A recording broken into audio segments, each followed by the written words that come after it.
Blog Talk Radio. Scotty2Ballz. I'm doing great. How are you doing?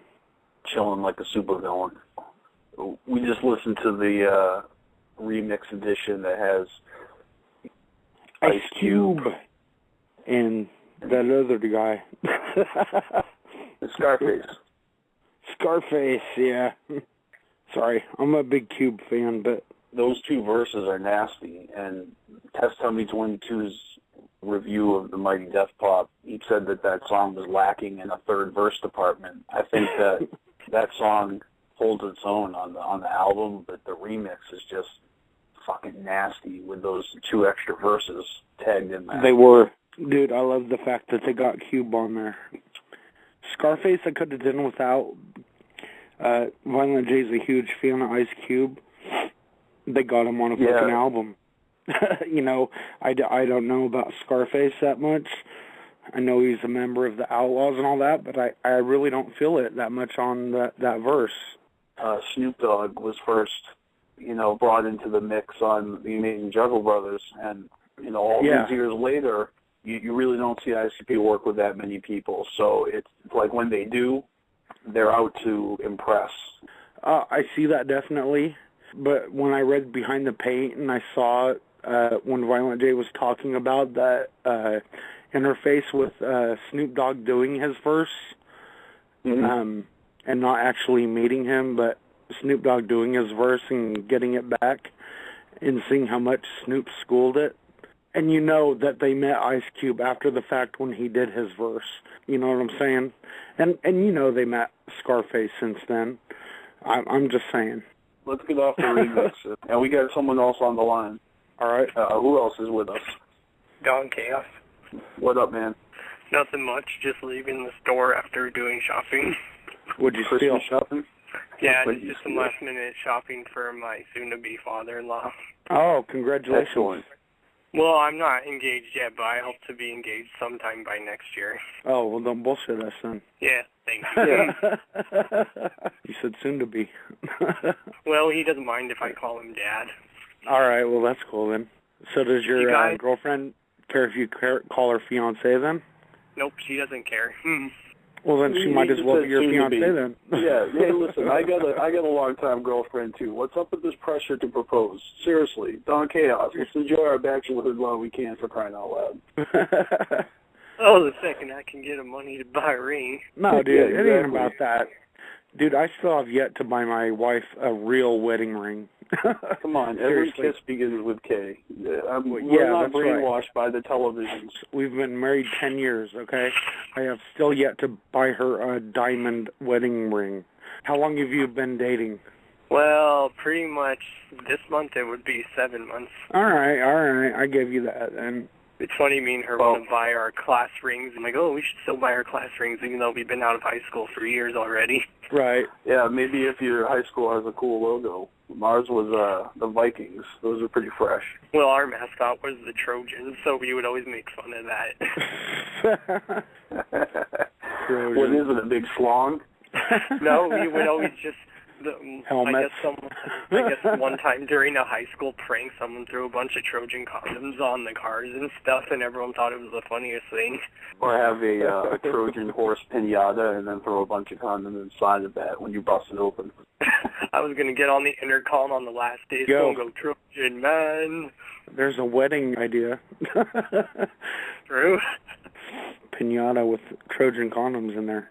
That'd be funny. Unless you want children.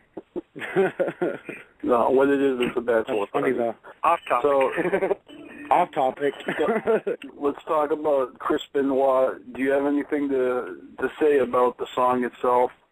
Well, for one thing, I know that the original's good, but the remix is really good. Because that's musical history, hearing ICP and Ice Cube working together. Yep, that's what we were just saying. Now, what do you think about Scarface? Scarface is good. If anyone remembers the Ghetto Boys, he was part of the Ghetto Boys back in the day. He's got a history, so does Ice Cube.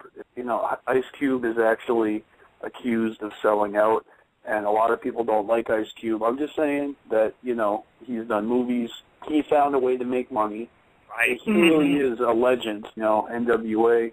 We all know Violent J is a huge fan. and it was a huge privilege to have him come to the gathering and to meet him face-to-face, and then a couple of years later have him come back to the gathering for a second time, even after all that bullshit with Tila Tequila and Method Man, Redman, getting pinned with a beer can. That wasn't cool. And, but Ice Cube is one of the biggest, and so having them on a remix, it's pretty momentous, Well, and we all grew up on Ice Cube, and I still listen to him, and he actually has a new album coming out this year. No shit. That's awesome.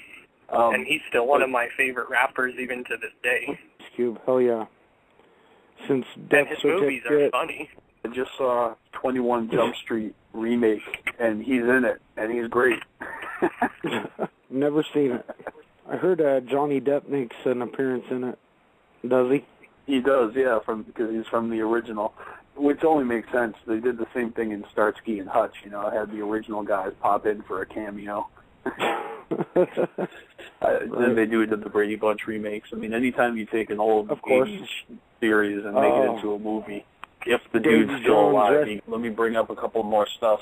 Chris Benoit is the first song that they released from the Mighty Def Pop, and they also gave us the video, and that was before the album came out. Yes. In Your Face was the first song for Bang Pow Boom. Before that, Crooked Preacher Killer was the first thing that I remember hearing before Hell's Pit. Murder Rap was the first thing that they put out for, the Wraith. And even going back further, Mad Professor was the first song that they released as a teaser, in that sampler before the Jekyll Brothers was released. So, I'm talking about a history of premiere songs, and Chris Benoit is the premiere of this era. So right. It's pretty much what Violent J told us when they were premiering this song live on the internet. They talked about how they wanted to bring some old school flavor to the table. They asked Mikey Clark to dig into the vaults and find something fresh that they just passed on, and they didn't even give a good listen to or whatever. And that's how they chose the beat. And I swear when I heard that, I thought that they meant that the entire album was going to be cherry-picked from the vaults. But I do not believe that now, because there's a wide range of sounds on the Mighty Def Pop. But that is one song that you can really hear. It's like this repeating descending note. If you listen to Ghetto Freak Show, it's like a whistle, and those keys, like, they're chopping. And I just imagine, like, this monkey organ grinder. And at the end of the song, it's like a whirlwind. It's like a downward spiral, and it just sounds like this struggle of the mind. And, of course, the video is a mind fuck. Let's see if Panic's on the line, because I know he wants to talk about Chris Benoit. What's up, dude? Is he up on here? What's up, man? Yeah, what's up, Panic? I love the fucking song Chris Benoit because, first off, I've always been a Chris Benoit fan. Even though it ain't really about Chris Benoit, it's just taking, what he did. I know there's a football player that did it recently, too. I don't know who the fuck it was, though. He had shot his girlfriend and then shot himself in front of his coach or some shit like that. Same thing. No, dude, he didn't shoot himself in front of somebody. No, he, killed his girlfriend. He didn't do it in front of anybody.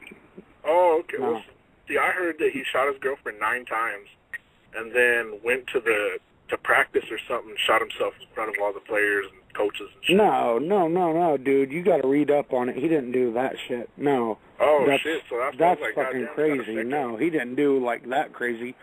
Dude, I'm from Kansas. He didn't do that. No. Oh, okay. Yeah. I heard that on Fox News. Oh, well, Fox News. Dude. No. Actually, I remember the night that Chris Benoit, because the night he was supposed to be at Night of Champions, and he was going to face somebody for the ECW title, which I was fucking excited for because he was back in ECW. I remember that. He was supposed to verse CM Punk, and that would have been a good match. He was supposed to win the ECW title that night. Yeah. And then CM Punk fought somebody else for it, and then CM Punk ended up being... Yeah, there you go. And they still did a good match, but I was wondering, what the fuck's going on? And then that's the same time that Vince McMahon was supposedly dead or blew up, and then they had to fucking scratch that storyline. I remember that. Yeah, that was... Oh, shit, that was a crazy fucking time. But yeah, that song's dope as fuck. Even though it's not about Chris Benoit, it's fucking, it's still sick. They were doing fake death storylines, right? Yeah. Right before the real death. And then they had to kind of put a halt on their storyline death. Yeah. I bet he felt real smart. Kind of fucks up and breaks the fourth wall, Yeah. But I better go back in, man. We're getting fucking busy as fuck. I just made sure I wanted to call in. Yeah, no doubt. Thanks for doing that, dude. Yeah, No problem. We'll see y'all later. All right, peace out, dude. Well, the other thing that I thought of was you can definitely hear the sweet sounds of Sugar Slam and the smooth voice of Legs Diamond in this very typical psychopathic duet of sorts. And I remember when we were given a sneak peek into the recording studio experience, they were broadcasting live on the internet. You could see all of them taking turns in the microphone booth. Sugar Slam, Legs Diamond, Shaggy, Jay. Sorry. You know what this song reminds me of? It reminds me of Jacob's Word. Yeah, it does for me, too. Yeah. Just like no longer steering, dropping the wheel, heading for the worst, and the way that Shaggy 2 Dope's lines, from other perspectives. It also reminds me of Multiple Me's, the bonus track from Jay's solo album, Wizard of the Hood. Yeah. Yeah, there was actually a good news report about him on CNN and stuff. There's a few other tracks that come to mind. One of them is the alternate version of the Dark Lotus song, Something. And it's just called It, and they put it on Forgotten Freshness Part 3. Right. Now, I'm just talking about, like, this style of rap, okay? Certain songs kind of have a voice where Violent J channels this, like, I don't have control, everything around me is fucked, and I'm just going off the edge. Right. So they're the three songs that I think most fit. First, I've got The Raven's Mirror, which is the first song they recorded for the Wraith. Just the perspective, and the other one is Sedatives off of Hell's Pit. And I guess the other one, it's not one, it's actually two. It's I Stab People from Jekyll Brothers and Still Stabbin' from Bizarre Bizarre. These songs, they're all like Chris Benoit. It's they're all kind of in the same vein. I hear you, dude. Same here. You got to throw the dead one in there, too. The dead one off the Ringmaster. Night of the 44, there's like the background singing sounds like a wicked choir that repeats everything Jay says. It's choir of angels, wicked angels singing. Yeah. I wonder if at any point during the conception of this song, did the Crippler ever go as a working title? Just the way it's used in the song, it would make sense. Ultimately, I don't know, but it sure pisses a lot of people off. What is called Chris Benoit? Yeah. A lot of wrestling fans, it sure pisses them off. I'm a wrestling fan, and it didn't make me mad.